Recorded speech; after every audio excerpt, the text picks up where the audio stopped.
जय हिंद दोस्तों, आप लोगों का फिर से स्वागत करते हैं आज के इस न्यू वीडियो में। और आज भी सेम जो हम लोग पढ़ाए थे चार्टर एक्ट और अधिनियम के बारे में 1773 का कल रेगुलेटिंग एक्ट पढ़ाए थे ना, तो उन्हीं से रिलेटेड चार्टर को क्या कहते थे, राजपत्र या घोषणा पत्र। ये कब की बात है? ये स्वतंत्रता से पहले और 1857 के क्रांति से भी पहले। उसके बाद विद्रोह हो गया था तो फिर दूसरा चीज आ गया था, वो बाद में बताएंगे हम लोग। ठीक है, राजपत्र या घोषणा पत्र, इसमें क्या हुआ था? इसमें जो मतलब क्या होते थे, जैसे हम लोग कह सकते हैं राजा या रानी, वही न थे, राजा या रानी जब अपने देश से कानून पारित करते थे। कानून क्या करते थे? पारित करते थे। ठीक है, तो उसे हम लोग क्या कहते थे? उसे हम लोग कहते थे चार्टर या राजपत्र या फिर घोषणा पत्र। ठीक है, तो आप लोग अगर इससे पहले वाले वीडियो को नहीं देखे हैं तो जाकर के उसको देख लीजिए। ठीक है, वीडियो के डिस्क्रिप्शन में लिंक दिया जाएगा। ठीक है, तो चलिए हम लोग फिर अपने टॉपिक में आते हैं और फिर पढ़ते हैं 1784 का पीट्स इंडिया एक्ट। 1784 का देखिए, 1773 में आपको बता दिया गया था कि बंगाल का जो क्या था, बंगाल का गवर्नर था और फिर मद्रास का गवर्नर था, जैसे कि पता है ना।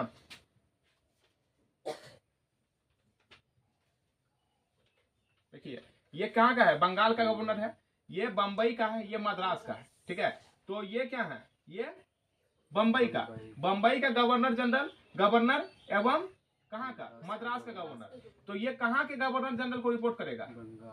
बंगाल के गवर्नर जनरल को रिपोर्ट करेगा। ठीक है, तो इसके बारे में हम बता दिया है ना। सभी प्रकार के जितने औपनिवेशिक हैं, जितने क्रियाकलाप हैं, जितने सामाजिक दृष्टिकोण से, जितने राजनीतिक दृष्टिकोण से, जितने व्यापारिक दृष्टिकोण से, जितने भौगोलिक दृष्टिकोण से, जितने वित्तीय दृष्टिकोण से, सबका रिपोर्ट जो है इसको किया जाता था। ठीक है, तो ये तो यहाँ का बात हो गया। ठीक है, तो अभी हम लोग बात करते हैं 1784 का पीट्स इंडिया। इसमें क्या किया गया था?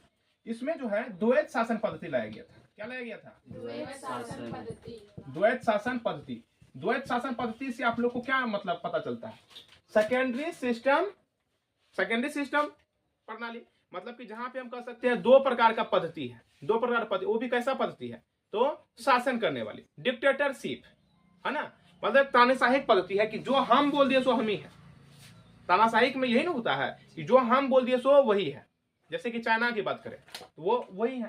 ठीक है, तो इसमें द्वैत शासन पद्धति था। इसके लिए ब्रिटिश ईस्ट इंडिया कंपनी जो है, ब्रिटिश ईस्ट इंडिया कंपनी, ठीक है, इसने क्या किया था? इसने बोर्ड ऑफ कंट्रोलर को बनाया था। Board of controller. अगर आप लोगों को हमारी राइटिंग समझ में नहीं आ रही है तो कृपया करके मतलब 2-3 वीडियो देखिए, ऑटोमेटिक समझ में आ जाएगी। और हमारी बात तो आप लोग सुन ही रहे होंगे। देखिए, बोर्ड ऑफ कंट्रोलर और फिर क्या था? बोर्ड ऑफ डायरेक्टर, यानी कि बोर्ड ऑफ कंट्रोलर हम इसे कहते थे नियंत्रक मंडल प्रणाली।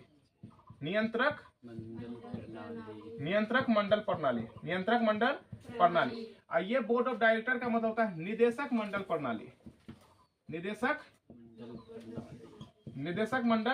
प्रणाली। अब देखिए, निदेशक मंडल प्रणाली और नियंत्रक मंडल प्रणाली। अब देखिए, ये जो बोर्ड ऑफ कंट्रोलर है 1784 का पीट्स इंडिया एक्ट में, नियंत्रक मंडल प्रणाली, इसमें जो है नियंत्रण करने का जिम्मेवारी किसके पास होता है? राजनीतिक के पास, व्यक्ति के पास, है कि नहीं? तो ये जो है नियंत्रक मंडल प्रणाली, ये राजनीतिक पद्धति में आते थे। किस पद्धति में आते थे? राजनीतिक पद्धति। क्या वो आप लोग क्या नहीं बोल रहे हैं? किस पद्धति में आते थे? कंपनी के अंदर राजनीतिक मामले में जितने भी कमी है, जितने भी सुधार है, जितने भी उसमें औपनिवेशिक को जोड़ा जा सकता है ना, किस प्रकार से वो किया जा सकता है, उसमें आता था राजनीतिक प्रणाली में। किसमें आते थे? राजनीतिक प्रणाली। अब बोर्ड ऑफ डायरेक्टर जिसे हम लोग कहते हैं निदेशक मंडल प्रणाली, ये व्यापारिक दृष्टिकोण से आते थे। किस दृष्टिकोण से? व्यापारिक दृष्टिकोण से। ठीक है, व्यापारिक दृष्टिकोण से।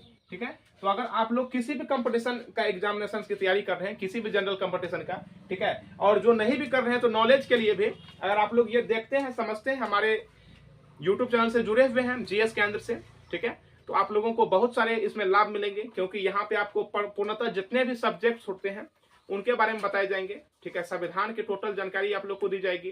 ठीक है, FIR, इन सब जितने भी टोटल चीज हैं उन सभी के बारे में पढ़ाया जाएगा। क्योंकि हमने लॉ की भी कुछ जो है मतलब लॉ के भी बीच में हम जुड़े हुए थे LLB के लिए। ठीक है, तो उसमें भी हमारे कुछ अनुभव है। तो अगर आप लोग शुरू से अंत तक बने हुए रहते हैं या हमारे यूट्यूब चैनल से जुड़े हुए हैं तो आपको पता चल जाएगा कि वास्तविक में हम किस प्रकार का कंटेंट प्रोवाइड कर रहे हैं। Am right? आप लोगों को तो पता ही होगा। चलिए, तो नियंत्रक मंडल और फिर निदेशक मंडल। नियंत्रक मंडल प्रणाली में राजनीतिक प्रणाली आते हैं। नियंत्रक मंडल, नियंत्रण कौन करेगा? राजनीतिक व्यक्ति। और निदेशक, निदेशन का मतलब डायरेक्ट करना, तो वो व्यापारिक दृष्टिकोण से आते थे, व्यापारिक पद्धति के लोग इसमें आते थे। ठीक है, तो इसमें किसी को दिक्कत है? द्वैत शासन पद्धति, बोलिए। 1784 का पीट्स इंडिया एक्ट था, जिसमें कि दो प्रकार का शासन के लिए मतलब नियुक्त किया गया। ठीक है, अब देखिए 1766 का 86 का चार्टर एक्ट, 1786 का चार्टर एक्ट। अभी आपको जस्ट थोड़ा देर हम पहले पढ़ाए थे, क्या पढ़ाए थे? ये जो बंगाल है, इंग्लैंड में, ये जो बंगाल है, ठीक है, भारत के नक्शा में बारे में पढ़ाए थे ना।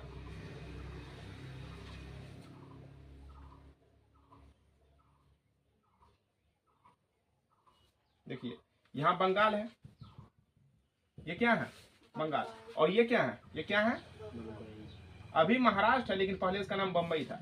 और ये मद्रास। आपको पता है बम्बई एवं मद्रास को बंगाल के गवर्नर जनरल के अधीन किया गया था, है कि नहीं? और बंगाल में सुप्रीम कोर्ट का स्थापना हुआ था कि नहीं हुआ था? इसी प्रकार अगर हम लोग बात करें 1786 में बम्बई और मद्रास बंगाल के गवर्नर जनरल के अधीन तो था, ये सब रिपोर्ट भी करता था, ये सब सभी चीज को देता भी था। ठीक है, जैसे शिक्षक के हाथ में रेड पेन भी होते हैं, ब्लू पेन भी होते हैं, अगर गलत है तो वो काट देगा, है कि नहीं? लेकिन सिर्फ ब्लू पेन है तो वो काट पाएंगे? नहीं काट पाएंगे। उसी प्रकार से अगर हम लोग बात करें बंगाल के पास, तो इसको गवर्नर जनरल, सिर्फ नाम पदवी उसको हल्का सा ज्यादा दे दिया था, लेकिन वो निषेध शक्ति नहीं मिला था उसको। तो 1786 का जो चार्टर एक्ट है, इसमें बंगाल का जो गवर्नर जनरल था, कहाँ का गवर्नर जनरल? बंगाल का गवर्नर जनरल, इसको जो है ना वीटो पावर दे दिया। कौन सा पावर? वीटो पावर क्या होता है? तो ये एक निषेध शक्ति होते हैं। कैसा शक्ति? निषेध शक्ति, है ना? निषेध शक्ति। निषेध शक्ति क्या होते हैं? कि किसी भी मुद्दा को तुरंत स्टॉप करने का पावर। जैसे कि अगर 100 व्यक्ति का ग्रुप है, 100 व्यक्ति का ग्रुप है, और सभी व्यक्ति बोल रहे हैं, क्या बोल रहे हैं सभी व्यक्ति? कि किसी मुद्दे को लाया जाए। जैसे कि हम बात कर रहे हैं आरक्षण को खत्म करने की बात हो रही है, ठीक है? 100 व्यक्ति में से 99 व्यक्ति बोल रहा है क्या? आरक्षण को खत्म करना चाहिए, खत्म करना चाहिए। आया समझ में? अब समझिए वीटो कितना पावरफुल लगता है। एक व्यक्ति अगर कह दिया कि हम इस मुद्दे पे तुम्हारे जो डिस्क्रिमिनेशन पॉलिसी है इस पे हम वीटो करते हैं, ठीक है, तो 99 व्यक्ति मुंह देखते रह जाएगा एक व्यक्ति के आगे, क्योंकि उसके पास वीटो पावर है। ऐसा समझ में? तो इतना पावरफुल रखता है वीटो पावर, ठीक है। तो बंगाल का गवर्नर जनरल जो है ये क्या कर सकता है, बंगाल के गवर्नर जनरल को वीटो पावर का शक्ति मिला। कब मिला? 1786 के चार्टर एक्ट के दौरान, 1786 के चार्टर एक्ट के दौरान। तो इतना खतरनाक पावरफुल रखता है। अभी यूएनओ जो है, यूनाइटेड नेशन ऑर्गेनाइजेशन, वो भी तो वीटो पावर के लिए ही जाने जाते हैं ना। जितने 193 देश है, ठीक है, 193 देश को नचा रहा है कौन? सिर्फ मात्र 5 देश, जिसमें कि अमेरिका, ब्रिटेन, फ्रांस, रूस, चाइना, मात्र यही। आप समझ सकते हैं उसके पास ऐसा क्या पॉलिसी है, जिसमें कि भारत भी मतलब चाह रहा है कि नहीं हम उसको लाएं, ठीक है। इतना पावरफुल रखता है वीटो पावर। आइए अपने टॉपिक पे। 1813 का चार्टर, 1813 का चार्टर आपको पढ़ा दिया ब्रिटिश ईस्ट इंडिया कंपनी के बारे में। ब्रिटिश ईस्ट इंडिया कंपनी के बारे में। ब्रिटिश ईस्ट इंडिया कंपनी को सीमित कर दिया गया। क्या कर दिया गया? सीमित कर दिया गया। कब सीमित किया गया? तो 1813 के चार्टर के दौरान। 1813 के ब्रिटिश ईस्ट इंडिया कंपनी को सीमित कर दिया गया। नहीं किया गया। सीमित करने का तात्पर्य है कि जो ब्रिटिश ईस्ट इंडिया कंपनी था ये तहनसा होकर के भारत में घूमता था। भारत पाकिस्तान में पूरा पाकिस्तान में तो पहले इसी में था, पूरा तहनसा होकर के जो है हम ही है। भारत, पाकिस्तान, बांग्लादेश, म्यांमार सभी के ऊपर में एक समान समृद्ध शासन करता था, ठीक है। और ये एकमात्र क्या था? ये कंपनी था। क्या आप समझ सकते हैं? कंपनी एक दूसरे के ऊपर में शासन कर रहा था। कोई एक मतलब कि सैनिक शक्ति अगर रहता है तो समझ में भी आती है, ठीक है। एक कंपनी होकर के, जैसे अगर हम लोग बात करें रिलायंस कंपनी, मुकेश अंबानी का है, अगर वो जाकर के अमेरिका के ऊपर में कब्जा कर ले, एक कंपनी होकर के, समझ सकते हैं क्या है, ठीक है। तो ये मतलब बहुत बड़ी बात हो जाती है। तो ब्रिटिश ईस्ट इंडिया कंपनी को सीमित कर दिया गया। इसको बोला गया कि आप जो व्यापार कर रहे हैं वो कीजिए, लेकिन लंदन यानी ब्रिटेन से जो हम व्यापारिक पद्धति को इसमें भेजेंगे, और कंपनी भी तो बोल रहा था, वो मतलब दे रहा था कि यहाँ पे देख रहा है कि बहुत अच्छा व्यापार हो रहा है। जैसे कि आप ही गए कहीं पे दुकान में, ठीक है, मतलब कहीं पे गए बाजार में बेचने के लिए सामान, और वहां पे सब सामान आपका बिक गया, अब पैसा भी अधिक दिया, तो आप जो यहाँ से आइएगा मतलब तो पूछेगा है ना कि यार अरे कहाँ से बेच करके आ गया है, इतना जल्दी बिक गया है, ठीक है, तो आप क्या कहिएगा, हम किसी को नहीं जाने के लिए देंगे वहां पे, ठीक है। ऐसा गलत है ना कि आप जिस देश में रहते हैं उसी का उल्लंघन कीजिएगा। तो ये ब्रिटिश इंडिया कंपनी को सीमित किया, कौन किया सीमित, भारत किया नहीं, ब्रिटेन किया, बोला कि अन्य सभी कंपनी भी इसमें जा सकता है, ठीक है। ब्रिटिश ईस्ट इंडिया कंपनी को सीमित कर दिया गया, ठीक है। और फिर इसी में जो है ना शिक्षा पर बल दिया गया। शिक्षा पर कितना लाख बताएं, 1 लाख से 1.25 लाख प्रत्येक वर्ष खर्चा करने का बात किया गया था। शिक्षा पर 1 लाख प्रति वर्ष खर्चा, 1 लाख से 1.25 लाख वही मायने रखता है, 1 लाख प्रति वर्ष खर्चा करने का उद्घोषणा कब किया गया था, 1813 के चार्टर एक्ट में, 1813 के चार्टर एक्ट में, ठीक है। शिक्षा पर 1 लाख प्रति वर्ष खर्च, ठीक है। और हम आपको बताए थे ब्रिटिश ईस्ट इंडिया कंपनी को सीमित कर दिया गया था, लेकिन ब्रिटिश ईस्ट इंडिया कंपनी को चाय एवं चीन देश के साथ व्यापार, चीन देश के साथ व्यापार, इसके लिए मुफ्त कर दिया था कि आप जितना चाहते हैं उतना करिए, ठीक है, मुफ्त कर दिया गया था। तो हम कह सकते हैं चाय और चीन के साथ जो है व्यापार, ये क्या कर दिया गया था, ओपनली कर दिया गया था। तो कल किसमें किया गया था, 1813 के चार्टर एक्ट के दौरान, ठीक है। शिक्षा पर 1.25 लाख, 1 लाख से 1.25 लाख खर्च किया गया था। इस समय जो है ना धर्म का प्रचार काफी ज्यादा हुआ था, धर्म का, और किस धर्म का, तो ईसाई धर्म का, ईसाई धर्म का जो प्रचार है वो सर्वाधिक हुआ था। कब हुआ था, 1813 के चार्टर एक्ट के दौरान ईसाई धर्म का काफी प्रचार हुआ था। ब्रिटिश ईस्ट इंडिया कंपनी का चाय को चीन देश के साथ व्यापार में छोड़ दिया गया था। शिक्षा पर 1 लाख से 1.25 लाख खर्च किया गया था। ब्रिटिश ईस्ट इंडिया कंपनी को क्या कर दिया गया था, सीमित। और बताएं इसमें, ठीक है। तो ये सब भी बहुत ही इंपॉर्टेंट है, ठीक है। अगर इसको माइंड में रखते हैं तो ये और भी मतलब महत्वपूर्ण हो सकता है आपके लिए। 1813 का चार्टर, तो शिक्षा पर बोलिए 1.25 लाख खर्च प्रत्येक वर्ष, 1 लाख से 1.25 लाख खर्च मतलब ये किया गया था। देखिए लिखाने के लिए तो और भी बहुत सारे हैं, जितने भी यूट्यूब में आप लोग देख रहे हैं, ठीक है। यूट्यूब में आपको बहुत से कंटेंट और भी मिल जाएंगे, लेकिन ये जो है ये एक रिसर्चेस के माध्यम से बहुत ही लिमिटेड, जैसे हम लोग कह सकते हैं शॉर्ट नोट्स, ये आप लोग को प्रोवाइड किया गया है। अगर इतना नहीं आप लोग देख करके फॉलो करते हैं, ठीक है, तो आप किसी भी एग्जामिनेशन पे बैठिए, आपको मदद जरूर आएगी, और तब मेरा नाम लीजिएगा, ठीक है। तो चलिए हम शुरू करते हैं 1833 का चार्टर एक्ट। 1813 तो समझ गए, अब चार्टर समझिए। ब्रिटिश ईस्ट इंडिया कंपनी को सीमित किया गया है कि नहीं, ब्रिटिश ईस्ट इंडिया कंपनी को क्या कर दिया गया। अब देखिए ब्रिटिश ईस्ट इंडिया कंपनी को इसमें क्या कर दिया गया, हाँ, ब्रिटिश ईस्ट इंडिया कंपनी को समाप्त कर दिया गया। तो क्या वो ब्रिटिश ईस्ट इंडिया कंपनी नहीं रहेगा, क्या रहेगा, मतलब ओपनली कर दिया गया। अब जिसको जितना मन होता है जाओ। ये जो है ना, ये जो क्या कहा था, ब्रिटिश ईस्ट इंडिया कंपनी जो व्यापार करता था ना, उसमें कहा था कि सीमित कर दिया था, मतलब कि नॉर्मल थोड़ा कम कर दिया गया था, लेकिन इसके अधिकार को समाप्त किया गया था, ना कि ब्रिटिश ईस्ट इंडिया कंपनी को समाप्त किया गया था, ठीक है। 1833 में बोलिए किसको समाप्त किया गया था, ब्रिटिश ईस्ट इंडिया कंपनी के अधिकार को, किसको किया गया था, ब्रिटिश ईस्ट इंडिया कंपनी के अधिकार को, ठीक है। अब देखिए यहाँ पे एक विधि अधिकारी की भी नियुक्ति हुई थी ना, एक विधि अधिकारी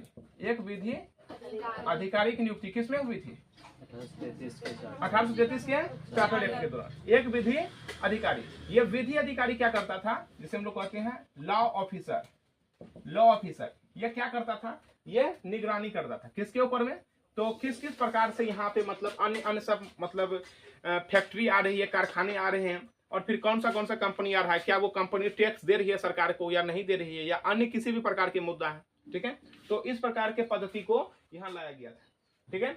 तो उम्मीद है ये आप लोगों का जो है, ये जो हम संविधान का सीरीज पढ़ा रहे हैं चार्टर एक्ट से रिलेटेड, ठीक है। तो ये दूसरा था, पहला हम रेगुलेटिंग एक्ट पढ़ा है, इसमें 1784 का क्या है, पीट्स इंडिया, 1786 का चार्टर एक्ट, 1813 का चार्टर, 1833 का चार्टर, ठीक है। इसके बाद हम लोग नेक्स्ट पढ़ेंगे, ठीक है, 1813 के बारे में पढ़ेंगे, फिर मार्ले मोंटेग्यू सुधार पढ़ेंगे, है ना, माउंट चेस्ट बोर्ड पढ़ेंगे, फिर 1935 के बारे में पढ़ेंगे, और फिर हम वास्तविक पढ़ेंगे क्या चीज कि भारत जो है कि वो गणतंत्र के दौरान किस किस प्रकार से उपनिवेशिक से वो लड़ा था, ठीक है, वो किस किस ऐसा पद्धति से मतलब लड़ा था, और कितने कितने उसमें अधिकारी नियुक्त हुए थे, और संविधान जो बना है, बहुत व्यक्ति कहता है क्या कि संविधान जो है सब बाहर से लाया गया है।